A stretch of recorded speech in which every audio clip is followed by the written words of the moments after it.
Inteligjenca artificiale po përhapet me ritme të shpejta në të gjithë botën, duke ndikuar në mënyrën se si njerëzit komunikojnë, punojnë dhe marrin informacion. Vitet e fundit përdorimi i saj ka njohur një rritje të ndjeshme edhe në fushën shëndetësore, ku qytetarët po përdorin aplikacione dhe platforma digjitale për të kërkuar informacione shëndetësore. Edhe në qytetin e Delvinës përdorimi i inteligjencës artificiale është bërë i zakonshëm, sidomos mes të rinjve. Sipas mjekëve të spitalit lokal, shumë banore përdorin AI për të marrë informacione shëndetësore, por ata nënvizojnë se kjo nuk mund të zvendësojë vizitën dhe diagnozën e mjekut.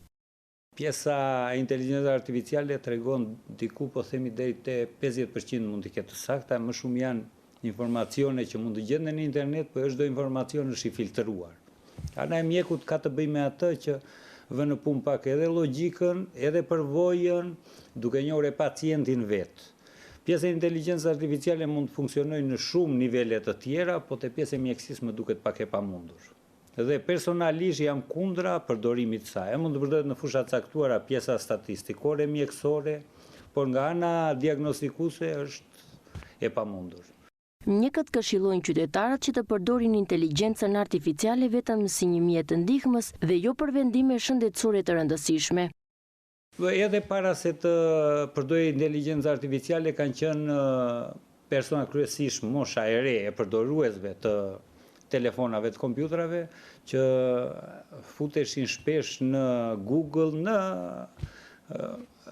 kryesisht në rrjetet sociale,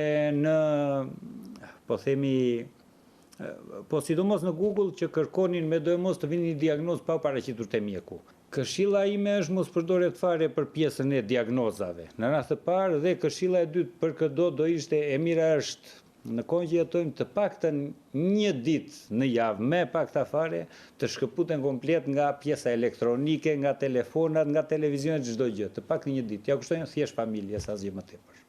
Ata paralajmërojnë veçanërisht të rinj të jenë të kujdesshëm dhe të konsultojnë gjithmonë me profesionistët e shëndetit për çdo shqetësim.